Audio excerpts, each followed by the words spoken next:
Já, velkomin að Rauða borðinu á miðvikudegi, miðjan vetur.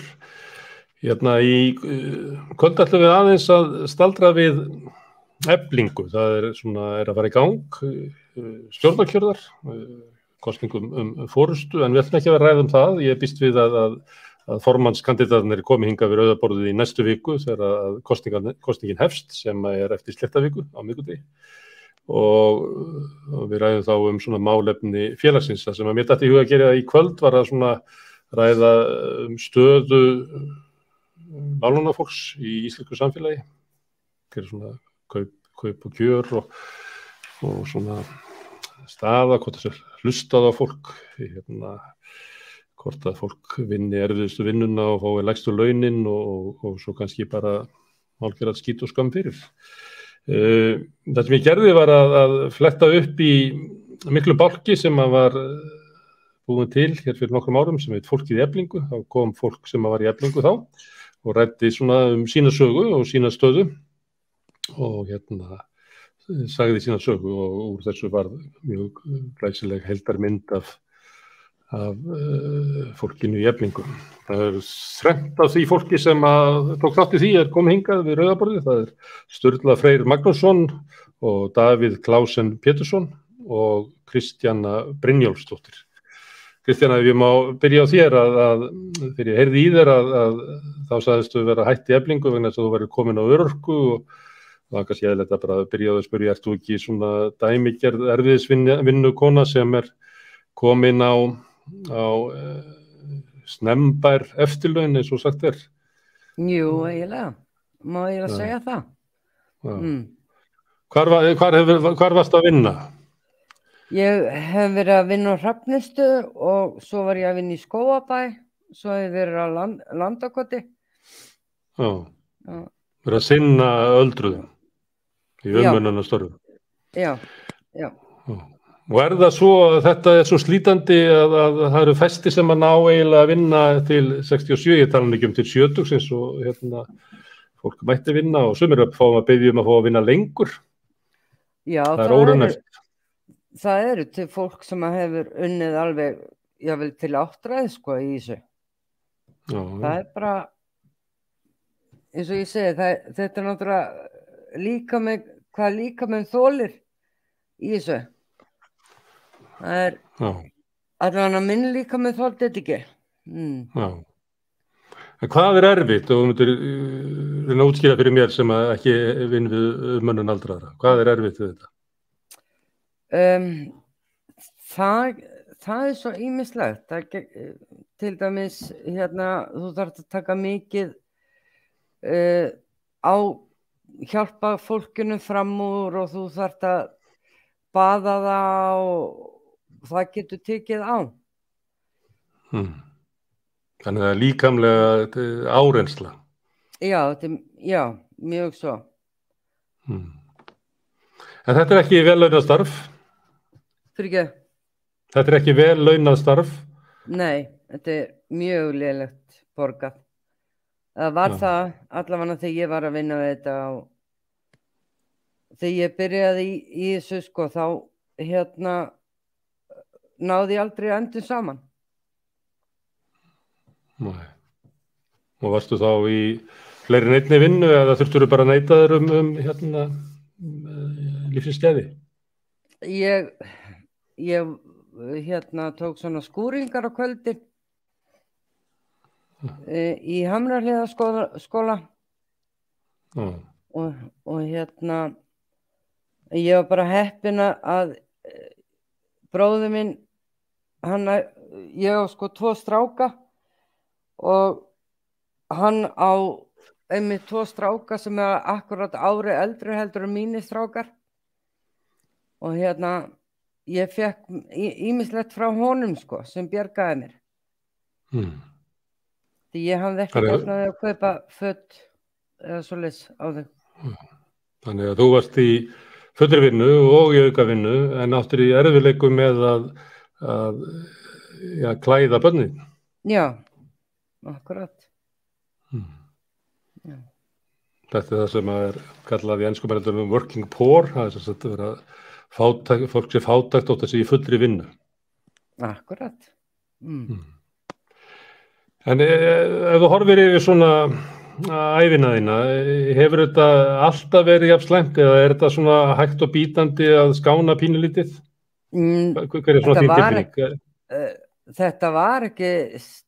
Þetta var mjög slæmt hérna áður en það er ekki slæmt og síðast ég var að vinna við þetta sko. Þá komið meiri hjálpatæki og annað við þetta. Já, það var ekki eins erfitt en svona sambandi við baslið og afkomuna. Þannig kannski ekki að líka þið sama þegar þú ert kannski með börnin þín ung og sem úlinga eða þegar þau eru flutta heim en þá er náttúrulega léttar í framfærslubyrði. Heldur að það sé kannski það sem að skipti mestu máli að þið finnst svona seinni tíminn hafa verið skárri eða hafa launin hækkað? Já sko seinni árin þau voru ekki eins erfið svona bara fjárhagslega sko. Ekki eins og var hérna áður. Þegar ég var með strákan litla. Þannig að hérna jú, það hefur orðið svolítið breyting á. Já. En í sambandi við svona hvað ég segja, svona virðingu að nú ertu að vera að vinna við mjög mikilvægt starf að sinna öldruðum og ósjálfbjarga fólki að gera líf þess bærilegt. Já. Og það er gert ráð fyrir að þú mæti til vinnu og að þú sinnir þessu og fólk þurfi helst bara ekkert að vita af því og svo færðu útborgað laun sem að alla duga fyrir framfærslu. Það er ætlast til að þú mætir en það er ekki borið svona virðing fyrir því að þú þurfur að framfleyta þér. Engi virðing borin fyrir því það sem maður var að gera í raun og veru, sko. Hvers vegna heldur það sé? Ég bara veit það ekki. Ég veit það eiginlega ekki.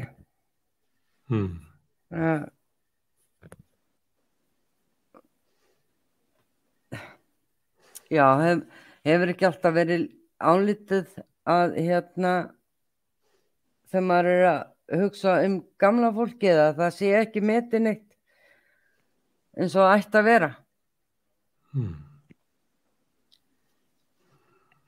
Þannig það er alltaf þess að þú komir í vinnuna og vinnir en þú farið ekki nóg til þess að framfleyta þér. Er það vegna þess að það er bara litið svo á að ef að Kristjana mætir ekki þá verður bara að finna einhvern annan að þetta sé starf sem hver sem getur sinnt og að svona þitt framlag sé ekki nokkursvirði eða lítilsvirði?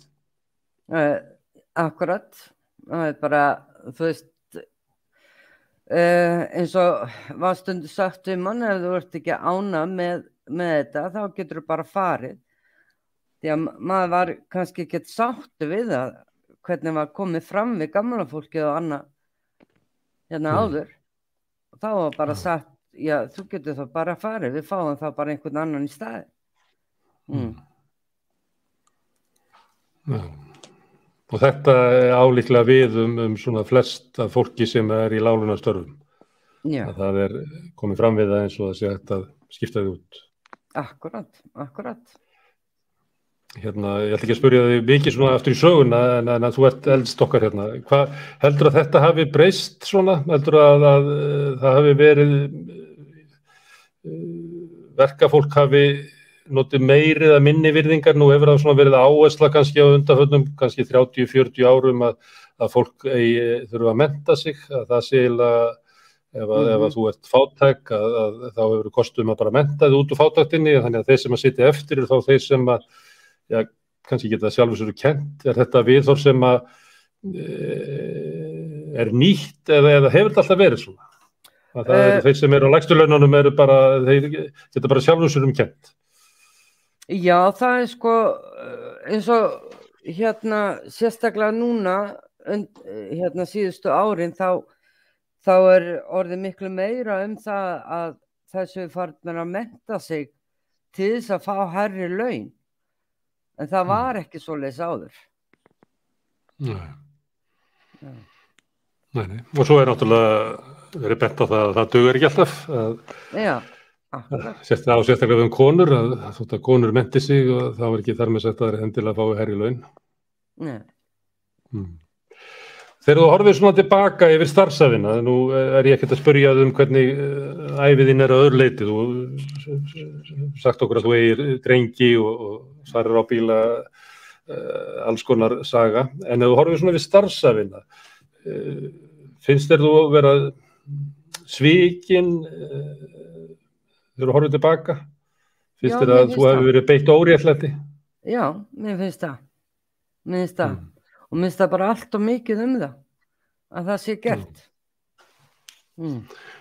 Já. En núna þegar þú ert komin á örorku út af miklu vinnuálagi, finnst þér vera veltekið á móti þér? Finnur þér fyrir svona öryggi að það sem að þú getur ekki lengur sinnt erfiðisvinnu, að þá sé þið tryggð góð framfærsla og sómasamlegt líf? Mér finnst bara eins og með þessar örorkubætur og annað, þetta er lítil smetið. Þetta er bara, þú veist, ég er eiginlega á sömu launum og ég var þegar ég var að byrja þegar ég var að byrja að vinna. Þannig að í krónutölu? Já. Þannig að það mætti alveg skoða það betur. Já. Færðu þú borgað út úr lífeyrissjóðnum sem að þú ert líklega múin að borga í alla þína hundskattatíð eins og sagtir? Já, ég fæ það og það hefur alveg bjargað mér sko. Já. Með þennan lífeyrissjóð, því ég er með alveg ágætist lífeyrissjóð sko. Já. Má ég spyrja hvað það er mikið sem þú færð út úr honum? Manstu það? Ég fæ á mánuði 113.000. Út úr lífeyrissjóðnum og svo eitthvað út úr Tryggingastofnun. 160. Þannig að það nær ekki 300.000 sko. Já. Og nú lágmarkslaunin 368.000, þannig að þú ert 70.000 krónum undir lágmarkslaunum. Ó já. Og það er ekkert of dramatískt að segja sér svo að það eru launin fyrir það að hafa gefið það sem þú áttir í því að sinna gömlu fólki, alla þína starfsævi. Já, ég segi það er þakklætið eða þá. Já. Segðu mér, Kristjana, nú erum við út allt að tala svona samfélagið og samfélagið sem að við eigum saman, vorum mótu saman og við talaðum það að við þurfum að gera þetta á svoleiðis. Þegar þú hlustar á svona samtali í Kastljósi og svona þáttum og í fréttum, finnst þér að sé verið að tala út frá svona raunveruleika sem að þú býrð við, eða finnst þér að það sé kannski fólki þinni stöðu gleymist í umræðinni þegar verið að tala um stöðum í samfélagi? Já, það gleymist í umræðinni, algjörlega. Þannig þið finnst ekki sé verið að tala um þig þegar verið að tala um okkur? Nei. Sérðu mun að þessu? Er munur á hægri mönnum og vinstri mönnum, eða er þetta bara orðið stjórnmálastéttin eins og leggur sig, talar eins og öryrkjar og láglauna fólk sé ekki hluti af samfélaginu? Þetta er bara, einmitt, bara Býtu fyrir ekki að ég alveg datt út þarna. Ég að tala hvort að sjá svona mun á því hvernig hægri menn eða vinstri menn tala, eða þetta bara þannig að í umræðinni, hvort sem það eru stjórnmálafólkið eða fréttafólki, hvernig það spyr og svona, að þá eiginlega verið að tala um eitthvað svona raunveruleika sem að bara snertir ekki þitt líf eða þinn raunveruleika. Já, mér finnst það mér finnst það. Það finnst mér að maður er algjörlega út undan, og ég tala nú ekki um aldraða og öryrkja sko.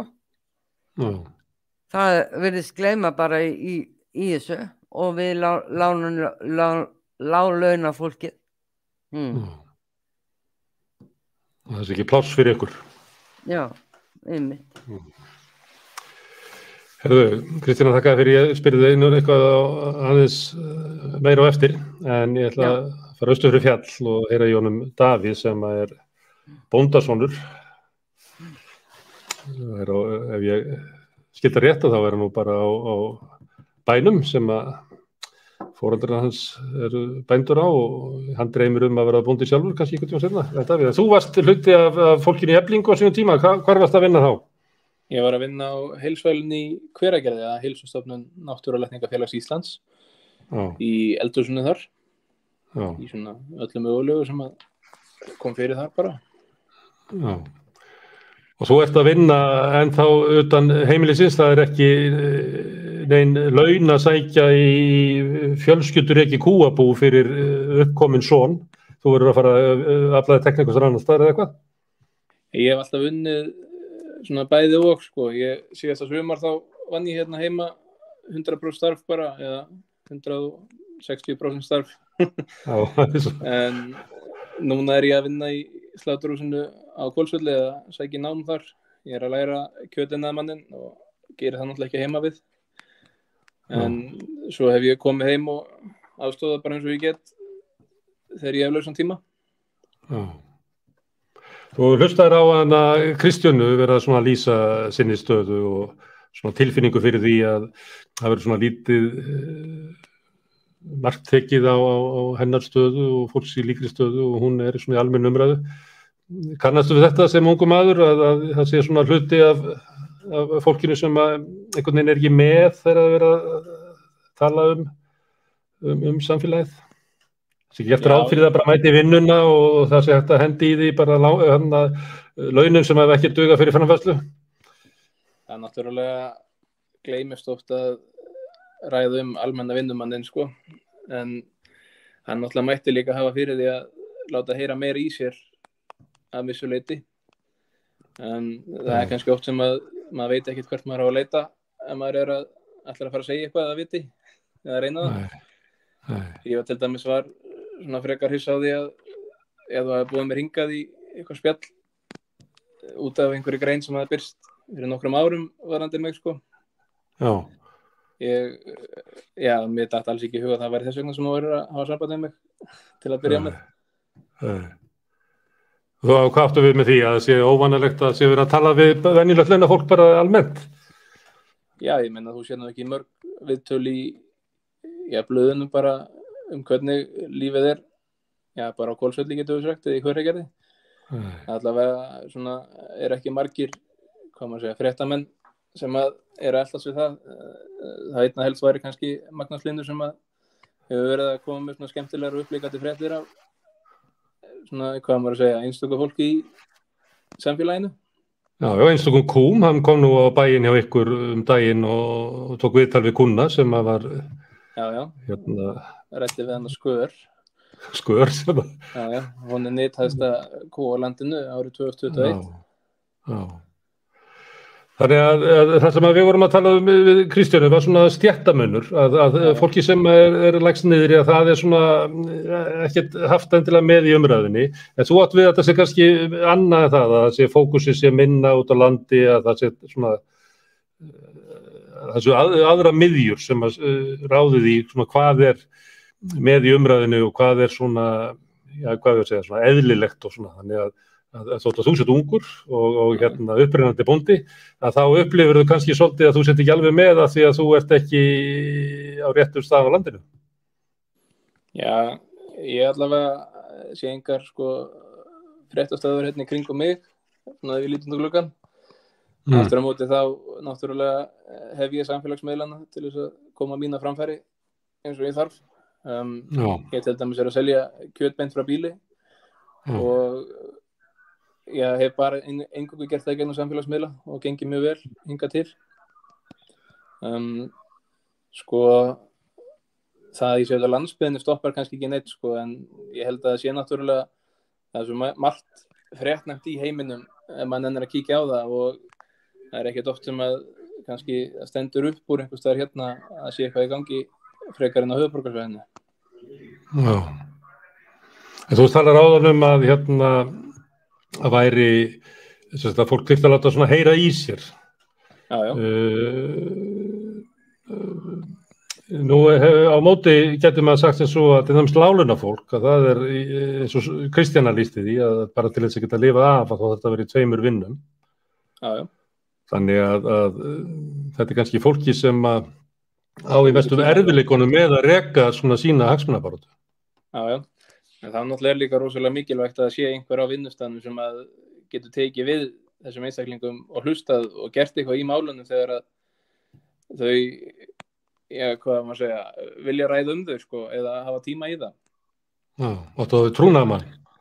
Já, trúnaðarmann. Það var rosalega, eða er rosalega öflugur trúnaðarmaður til dæmis á Heilsustofnuninni í Hveragerði og hann var mjög duglegur að benda mér á sko mín réttindi, hvað ég gæti sótt hvað ég gæti fengið styrki, hvað ég gæti gert innan stéttarfélagsins til þess að bæta stöðuna mína sko, ég bara í heiminum yfir höfuð.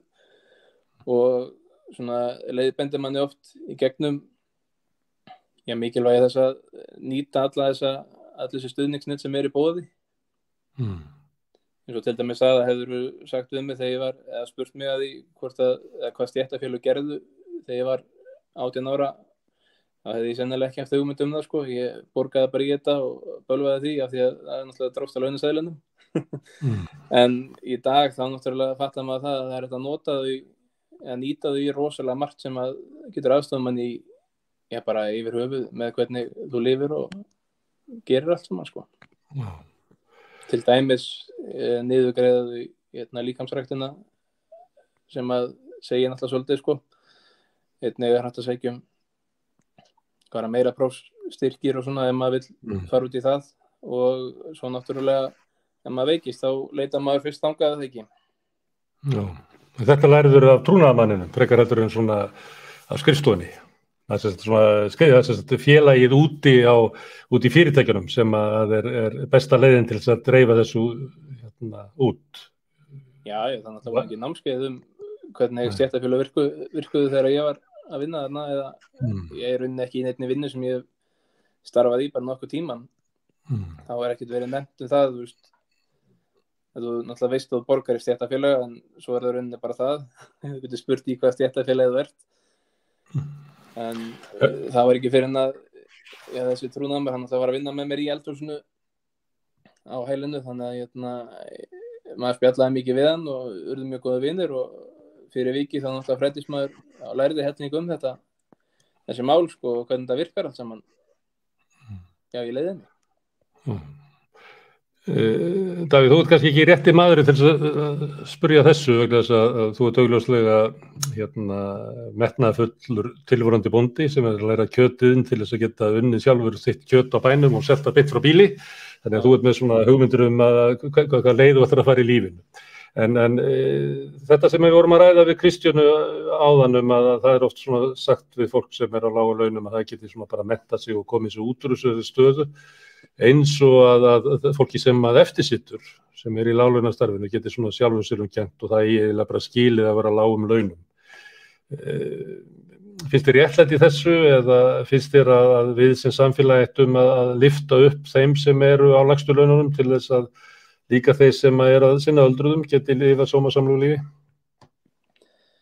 Það náttúrulega þeir sem að starfa við þessu störf eru oft baklandið í samfélaginu bara þannig það sko án nú veit ég ekki alveg hvað rétt að starfsheitið fyrir starfiðna Kristínu væri umönnunar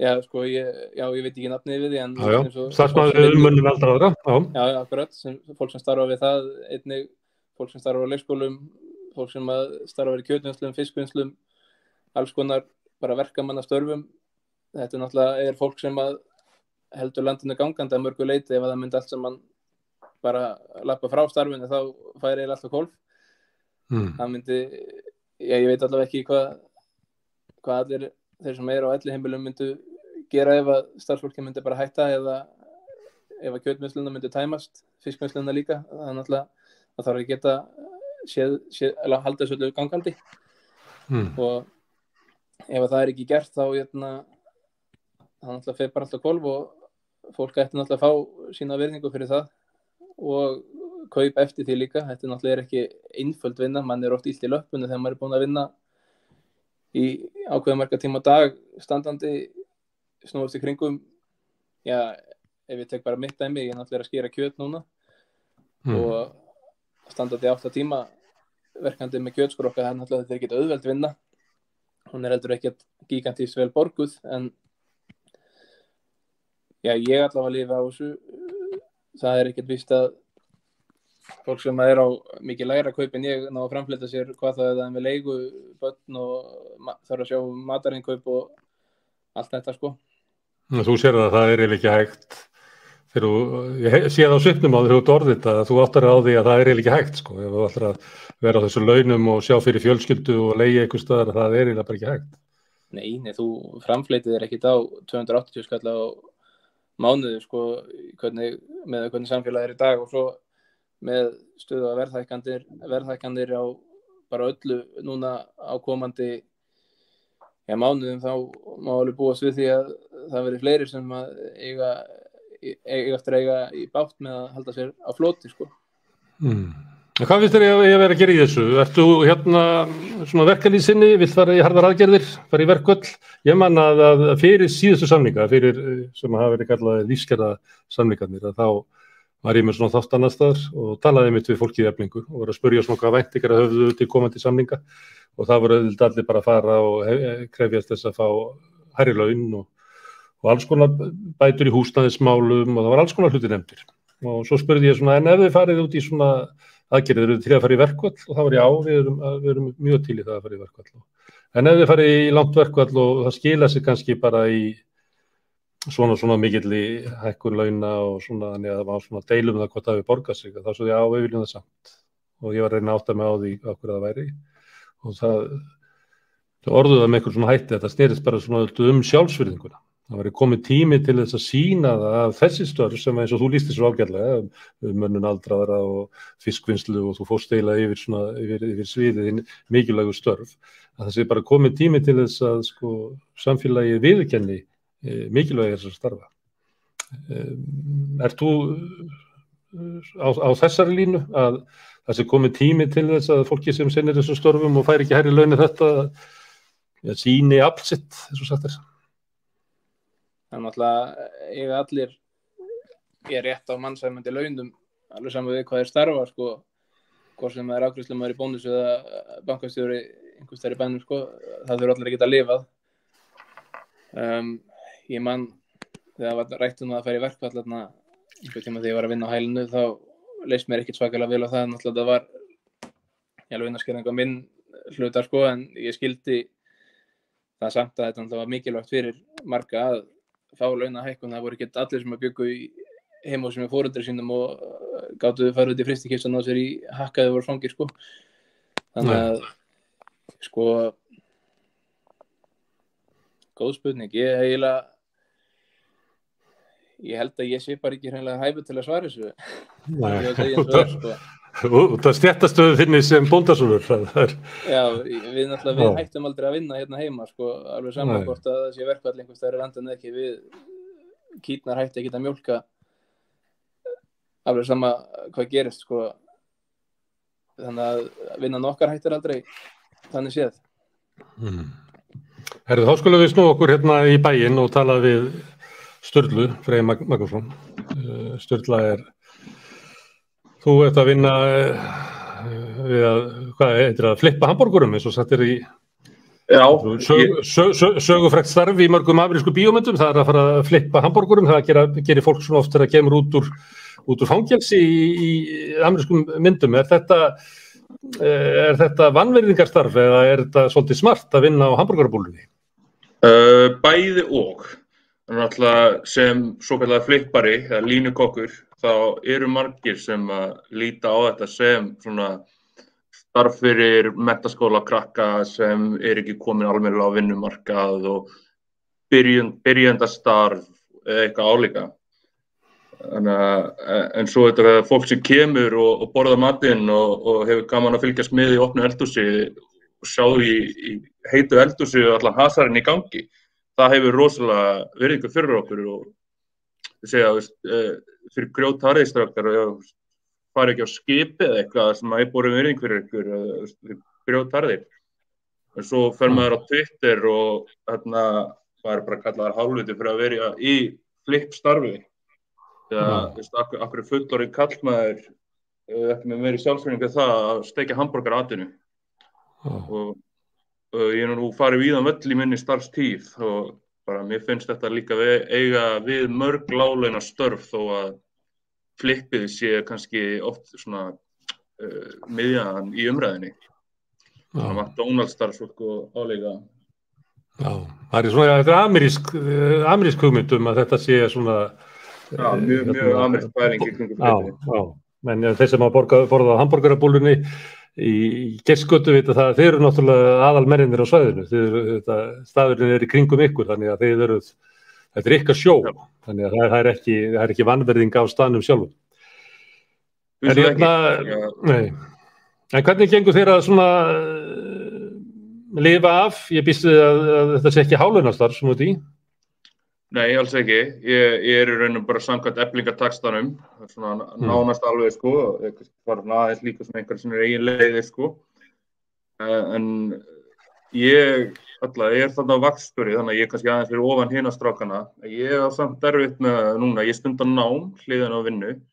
Ég þarf að taka alveg sko 60% vinnu ofan á næstu fullt nám til þess að bara geta borga leigunni á móti sambýliskonu minni og eiga í matarkörfuna án þess að þurfa að fara 2-3 viku til foreldra okkar að borða þar og eiga bensin í bílinn og bara í okkur á. Já, og það er ekki komið börn þá eða hvað? Nei, við erum ekki gefna því. Nei. Og þú orðar að þannig að þið ekki gefna því? Okkur langar alveg að byrja en við þurfum ekki fyrir að annað okkar er búið með námið og getur farið að vinna 100% plus. Í gegnum mína tíð hefur verið sjálfgefið fyrir mig að vera bara í 100% starfi sko. Þegar ég var ungur þá var 100% starf fyrir aumingja. Þegar ég byrjaði fyrst að vinna í janúar 2011 þá var ég að vinna 80 tíma á viku, 200% starf og ég held ég ekki gert mig grein fyrir þá hvað ég var að vera geðveikur af þessu. Þegar ég fekk engin laun í janúar þannig að þó ég hafi verið atvinnulaus þarna í 2 ára meina að klára menntaskóla þá borgaði ég fullan skatt ef ég hefði gert þetta í desember þegar ég ekki borgaði neitt skatt af því að persónuafsláttur minn hefði bara dekkað þetta. Hann rann út viku þegar ég byrjaði að vinna þannig að ég fekk þarna bara svona haldan skell sko hvað er lítinn pening að fá þegar maður er að byrja og ég er svona í byrjanda störfum eins og oft er talað svona störf. Kom til greina fyrir því núna að vera á námslánum í staðinn fyrir að vera að vinna með námi? Sko ég íhugaði námslán oft þegar fyrsta hugsa hvað ég vildi gera fyrir kannski svona 8 árum. Þá sá ég strax bara að námslán eru fyrir þá sem að vita nákvæmlega hvað það ætla að læra, eru búin að vita það lengi, eru búin að undirbúa sig fyrir það og það fer ekkert milli mála þegar mér nákvæmlega einsta áfang okkur einstöðan þegar ef þú fellur þá hættur þú að fá námslán þú þarft að fara að vinna og það verður svo dýrt að endurgreiða þau að þú enda bara í vítahring og þetta er ástæða fyrir að ég hef aldrei tekið húsnæðislán, kreditkortalán bara því ég veit að ég hef ekki efni á lánum. Má ég spyrja þig eftir svona þín fjölskylda, þú ert ekki komin að efnafólki eða? Það eru svona mittstætt fólk, svona, ég hugsa þetta oft þannig sko, amma og afi á báðum hliðum eru mest meira verkafólk, en þau á sinni tíð, voru öll búin að eignast öll sín börn, áður en komast minn aldur, amma og afi, þau áttu hús í bænum og sumarhús út á landi eða í sumarlandi. Mamma og pabbi voru búin að eiga öll sín börn og hann hefði komast á minn aldur og átti hús með herbergi fyrir hvert og eitt barn. Ég og sambýliskona mín höfum alla í efni á stúdíuíbúðinni sem við búum í og við sjáum ekki fram að geta eignast börn í nokkur ári viðbót. Ég finn mikinn svona kynslóðamun svona þegar ég bara líti yfir mína fjölskyldusögu. Og hvað heldur að hafi gerst? Hvað gerðist ef samfélagi breytir svona að ungt fólk hefur svona veikari tækifæri í dag? Sko, nú það ekki sérfræðingur, en ég sé þetta sem bara kaupmátturinn bara að minnka hverju ári. Ég tók eftir núna 1. febrúar strax að verðbólgan bara hækka leiguna mína, laun mínu er nákvæmlega eins. Þetta gerist á hverju ári. Maður tekur allavega eftir þessu, það er bara lítið hér og þar og svo allt í einu eru 10 ár liðin og þú hefur ekki efni á seinustu vikuna mánuðinum. En nú hefur verið svolítið mikil umræða, til dæmis í Bandaríkjunum og í Bretlandi, veika stöðu ungs fólks, veikingu efnahagslega stöðu ungs fólks sem kemur oft skuldut út úr skóla, með háa framfærslu út af börnum, á jaðri vinnumarkaðarins, búið þeir að búa til sérstakann vinnumarkað fyrir ungt fólk þar sem að fólk á vinnumarkað en nýtur ekki sömu réttinda og kannski þóttu sjálfsögð fyrir 30 árum eða 60 árum, á jaðri húsnæðismarkaðar, á ekki efni á að kaupa húsnæði en dæmt til þess að borga himinháa leigu. Og þetta orðið svolítið stór hluti af pólitísku umræðu í þessum löndum, en maður ekki orðið svo mikið varðið þetta á Íslandi, að unga fólki sé að rísa upp og til dæmis bara tala eins og þú varst að gera hérna áðan sem var alveg sláandi að hlusta þegar þú barst sama þína stöðu við kynslóð foreldra þinna og afa eins og ömmu. Já, ég veit ekki hverju ég get bætt við, sko. Þetta er mikið í umræðinu og Já, meðal ungs fólks og meðal fólks á þínu reki þá eru þau að ræða þessa efnahagslega stöðu. Það ekki þannig að sá sem á í erfiðleikum með að eiga fyrir húsnæðinu, hann þegi í hópnum vegna skammi sín fyrir það, eða sá sem á ekki efni á að kaupa sér húsnæði vegna þess að það fær ekki stuðning frá foreldrum sínum, nefnið það ekki, heldur eru þið að tala þetta? Ég myndi segja það, já. Við erum hægt að skammast okkur fyrir hluti sem eru ekki okkur að kenna. Við byggðum þetta samfélag, við komum inn í að bara nakin eins og allir aðrir og erum bara að reyna að gera það sem við getum og það sem við höfum eða fáum og við sjáum bara svart og hvítu að það minnka með hverju ári. Hluti verða bara erfiðari og erfiðari þegar maður er neðst á stiganum og maður sé bara enga leið til að klifra upp og ekki af því að maður er ekki að leggja allan fram, eins og segi, maður er kannski að vinna 200% vinnu og það er ekki nóg. Hvernig á ég að skammast mín fyrir það að segja ég sé ekki nógu duglegur. Þú veist, eins og talaði að tóks upp á skóreimunum sem margir gera sérstaklega ensku.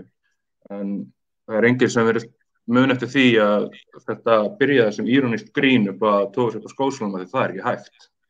Já. En hvað til ráða, Sturla? Kjósa sósíalista. Kjósa sósíalista. Já. Það nú gæti saman á því. Nei, ég veit það og ég verður örugglega rekinn á morgun fyrir að tala sósíalista en ég held að þetta sé bara svolítið, vitundavakning og það er bara breytt samfélagslegt átak held ég. Bara við þurfum að ákveða hvernig samfélag viljum við byggja, hvernig þjóð viljum við vera þjóð þar sem allir eru frjálsir til að hugsa sjálfan sig og engan annan eða viljum við vera þjóð sem að allir hjálpast að og við vinnum öll saman og hugum okkur öðru, hugum okkur minnsta bróður. Ég spurði Kristjánu áðan að því þegar hún var að hlusta á svona umræðu í fréttum og umræðu þáttum og svona hvort að henni finnst að endurspegla sinn raunveruleika. Finnst þér svona ein almenn umræðu í samfélaginu endurspegla þess að þú ert að lýsa sem að sé svona raunveruleiki ungs fólks í basli? Já, alveg, 100%. Að svo ein almenn umræða í samfélaginu í fréttum og svona þessi verið að fjalla þá stöðu sem þú ert að lýsa? Jú, kannski ekki, finnst mér þetta sé svona þessi standard fjölmiðlar, mér finnst þeir ekki alltaf vera með puttanlega mikið á púlsinum og bara almenningur á samfélagsmiðlum. Mér finnst svona hreinskilnisnu umræðarnar oftast vera í podcastum og bara á Twitter, ég ætla ekki að segja kommentakerfinu því það hljómar eins og Facebook, það er bara þvæla. En það eru staðir þarna úti þar sem að fólk er að tala saman og er að gera bara hreinskiljanlega á öllum áttum. Það við endur varpa því sem maður upplifir sjálfur. En segja fréttatímarnir á Stöð 2 RÚV út á Saga, eitthvað svona, get ekki sagt það. Það sé alveg eitthvað sem ég sé í mínu lífi.